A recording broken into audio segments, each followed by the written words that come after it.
So now we are discussing infrastructure at the eve of independence. बेटा infrastructure का मतलब होता है फाउंडेशन ऑफ इकोनॉमी, वो चीज़ें जो आपकी इकोनॉमी के बेसिक्स के तौर पे काम करें। जैसे हम बात करते हैं बिल्डिंग बनाई जाती है तो बिल्डिंग की फाउंडेशन नींव जितनी मजबूत होगी उतना आपका बिल्डिंग अच्छा स्टेबल कंडीशन में रहेगा। सेम इकोनॉमी के बेसिक्स जितने अच्छे होंगे, इकोनॉमिक सिस्टम को चलाने के लिए जो बेसिक्स फैसिलिटीज़ होनी चाहिए वो जितना अच्छा होगा, यानी इंफ्रास्ट्रक्चर जितना अच्छा होगा इकोनॉमी उतना बूस्ट रहेगा।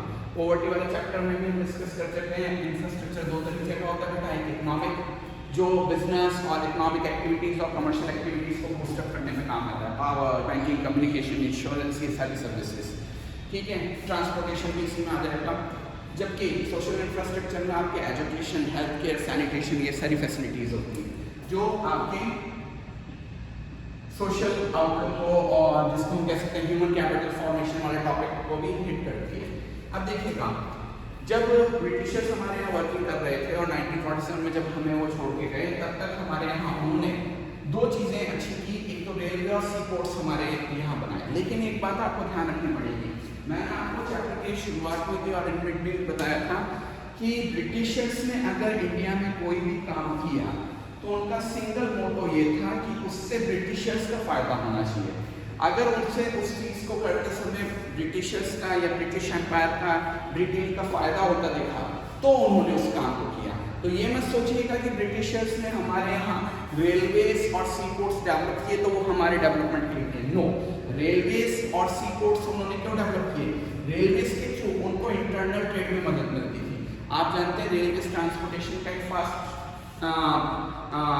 सोर्स हैं, तो रेलवेज के थ्रू वो उनके प्रोडक्ट को इंडिया में अच्छे से जल्दी से फैला देते थे और इंडिया के रॉ मटेरियल को जल्दी से समेट लेते थे, कैप्चर कर लेते थे। और सी पोर्ट्स के थ्रू अब देखिएगा एयर ट्रैवल उतना पॉपुलर नहीं हुआ था। सी पोर्ट्स या सी रूट या वाटर ट्रेवल, वाटर ट्रांसपोर्टेशन सदियों से चलता है। तो सी रूट्स के थ्रू यानी सी पोर्ट्स के थ्रू वो इंडिया से मटेरियल एक्सपोर्ट करते थे और ब्रिटेन से मटेरियल वापस इंडिया में इंपोर्ट करवाते थे।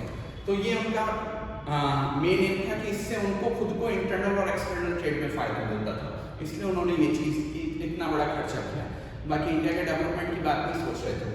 नेक्स्ट, उन्होंने इंडिया में रोड्स डेवलप किए, रोड ट्रांसपोर्टेशन भी डेवलप किया। तो उससे अगेन कि जो मटेरियल वो रेलवेज के थ्रू इधर उधर मूव नहीं करवा पा रहे थे तो उसको अपन रोड ट्रांसपोर्टेशन के थ्रू या जो आपका रोड रूट होता है उसके थ्रू वो मार्केट तक पहुंचाते थे और रॉ मटेरियल का भी कैप्चर करते थे। मतलब कुल मिला के उनका फ़ायदा देखते थे। नेक्स्ट इसके अलावा उन्होंने इंडिया में पोस्टेज और टेलीग्राम की फैसिलिटी ओपन की। आई गेस 1870 और 1850 था, मेरे को थोड़ा कंफर्म नहीं है, कंफ्यूजन है, तो मैं एक बार और क्रॉस चेक करके आपके नोट्स में भेज दूंगा इस चीज़ को।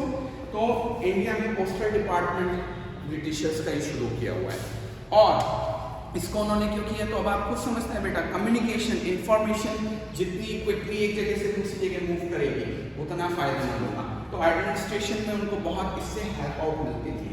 सो ऑल दिस लगेगा आपको कि आज की तारीख में उन्होंने हमें एक अच्छा बेस करके दिया, बट उसके पीछे उनकी मंशा, उनका जो थॉट पावर था, थॉट प्रोसेस था, वो गलत था। ये सब उन्होंने इंडिया के डेवलपमेंट के लिए नहीं किया, ये सब उन्होंने इसलिए किया ताकि वो इंडिया को और अच्छे से एक्सप्लॉइट कर सके और डीपली एक्सप्लॉइट कर सके। So this was infrastructure.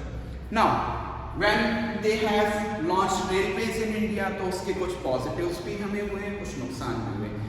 Positives railways के ये रहे कि इससे उनको एक अच्छा खासा एक्सपांडेड मार्केट मिल गया और कहीं ना कहीं इससे इंडियन बिजनेसमैन को भी फायदा हुआ था। लेकिन हम ये कहेंगे कि इससे ज़्यादा फायदा किसने उठाया? ब्रिटिशर्स ने उठाया।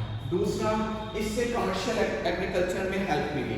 कमर्शियल एग्रीकल्चर में हेल्प ऐसे मिली कि भाई ब्रिटिशर्स ने हमारे किसानों को समझा दिया कि आपको कमर्शियल क्रॉप्स उगानी है, एग्रीकल्चर वाले चैप्टर में मैंने बता दिया था, और उसके लिए उनको एडवांस पेमेंट भी दिए थे। तो जल्दी से जल्दी उनकी क्रॉप जैसे तैयार होती है उसको कैप्चर किया, उसको मूव किया to the potential market, to the ports and all, ताकि उससे ऊपर अगला प्रोसेस शुरू किया जा सके। नेक्स्ट इज रेलवेज के थ्रू इंडियन पर्सन्स को इधर से उधर यानी एक जगह से दूसरी जगह ट्रैवल करने का मौका मिला। तो ट्रैवलिंग के दौरान आप जानते हैं कि ट्रैवलिंग में एक बहुत अच्छा नॉलेज एक्सपांशन का रूट होता है। ट्रैवलिंग के थ्रू हम नए नए पर्सन से मिलते हैं, नए नए कल्चर्स को देखते हैं, नए नए चीज़ों को समझते हैं, तो इससे इंडियन पर्सन्स को एक जगह से दूसरी जगह जाने में प्लस डिस्टेंस और कम्युनिकेशन के बैरियर्स को ब्रेक करने में हेल्प आउट हुआ। एंड लास्टली इंडिया में उस समय अगर किसी तरीके का कोई एपिडेमिक हो जाता, किसी तरीके का कोई अकाल फ्लड वगैरह होता, तो उस दौरान फूड ग्रेन्स और नेसेसरी थिंग्स को एक जगह से दूसरी जगह मूव कराने में रेलवेज का बहुत बड़ा हेल्प रहा। दो मेजर नेगेटिव्स जिसकी वजह से इस पॉइंट को डिनाई किया जाता है कि इम्पैक्ट ऑफ रेलवेज के नेगेटिव इम्पैक्ट क्या रहे, तो इसकी वजह से जैसा मैंने आपको बताया था, फिर से मैं बोल रहा हूँ, सी पोर्ट्स बनाने के पीछे, रोड्स बनाने के पीछे, रेलवेज बनाने के पीछे, पोस्ट एंड टेलीग्राम बनाने के पीछे उनकी मंशा ये थी, उनका थॉट प्रोसेस ये था कि वो डेवलपमेंट नहीं करना चाहते थे, वो इंडिया का और ज़्यादा से ज़्यादा एक्सप्लॉयटेशन करना चाहते थे। तो जो उनका मेन इशू था that was going to be wrong, और इसकी वजह से कहीं ना कहीं ब्रिटिश प्रोडक्ट्स का मार्केट बहुत क्विकली इंडिया में एक्सपांड होता गया, और वहीं इंडियन प्रोडक्ट्स का मार्केट धीरे धीरे खत्म होता गया, इंडियन इंडस्ट्रीज बर्बाद होती गई। So here we have completed all 6 sections related to economy during the British rule. Finally, इतनी हमने ब्रिटिशर्स की बुराई की, इतनी हमने उनको डिफरेंट टॉपिक्स के ऊपर क्रिटिसाइज किया। अब कुछ चीज़ें जो ब्रिटिशर्स की हमारे लिए अच्छी रही, या ब्रिटिशर्स इंडिया को कुछ अच्छी बातें छोड़ के गए, कुछ अच्छी हेरिटेज दे के गए। सबसे पहले उन्होंने किसानों को समझाया कि सब्सिस्टेंस फार्मिंग ही फार्मिंग प्लांट नहीं है, आप इससे कमर्शियल फार्मिंग में भी बदल सकते हो, और इवन आप फूड ग्रेन भी ग्रो कर रहे हो तो उसको कमर्शियल लेवल पे ग्रो करो, या सीधे कमर्शियल क्रॉप्स ग्रो करो। यानी उन्होंने एग्रीकल्चर को जस्ट एक सब्सिस्टेंस सोर्स ना मान के कमर्शियल एक्टिविटी के तौर पे हमारे यहाँ लॉन्च किया। नेक्स्ट, इंडिया में उन्होंने डिफरेंट टाइप की एम्प्लॉयमेंट अपॉर्चुनिटीज जनरेट की। ऑब्वियसली देखो, इंफ्रास्ट्रक्चर डेवलप करना है, रोड्स बनाए होंगे, सी पोर्ट्स बनाए होंगे, डेवलपमेंटल किया होगा, तो इसके लिए लेबर कहाँ से आएगी? इंडिया से ही आएगी। तो डिफरेंट टाइप की एम्प्लॉयमेंट अपॉर्चुनिटीज उन्होंने हमारे यहाँ डेवलप की। नेक्स्ट, जो हमारे यहाँ उन्होंने रेलवे ट्रैक्स लॉन्च किए थे, रोड्स, सी पोर्ट्स वगैरह डेवलप किए थे, इससे फेमाइन्स और डिफरेंट टाइप के फ्लड्स और नेचुरल कैलेमिटीज के टाइम पर चीज़ों का मूवमेंट बहुत क्विकली हो जाता था, तो उस दौरान हमें हेल्प मिलती थी। नेक्स्ट, ब्रिटिशर्स ने हमारे यहाँ monetary system of exchange launch किया। आप इकोनॉमिक्स की फर्स्ट बुक में पढ़ चुके हैं बार्टर सिस्टम के बारे में, तो हमारे यहाँ मॉनेटरी एक्सचेंज लॉन्च करने का स्पेसिफिकली या पूरा क्रेडिट किसको जाता है?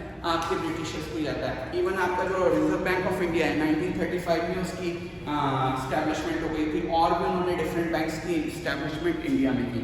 तो बैंकिंग सेक्टर और मॉनेटरी सिस्टम ब्रिटिशर्स ने हमारे यहाँ लॉन्च किया था।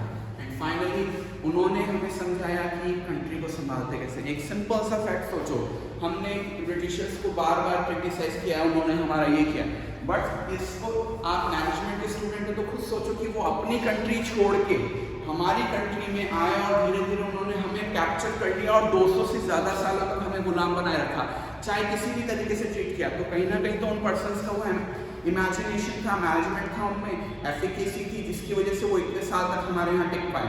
नंबर 2, इतना होने के बाद भी जब वो वापस उनकी कंट्री में गए तो उन्होंने उनके कल्चर को वापस अडॉप्ट कर लिया। और आज भी हम देखोगे, मैंने आपको बताया था सोशल इंफ्रास्ट्रक्चर वाले टॉपिक में, अर्लियर टॉपिक्स में, कि हम उनके रंग में रंग चुके हैं बट वो हमारे रंग में नहीं रंगे।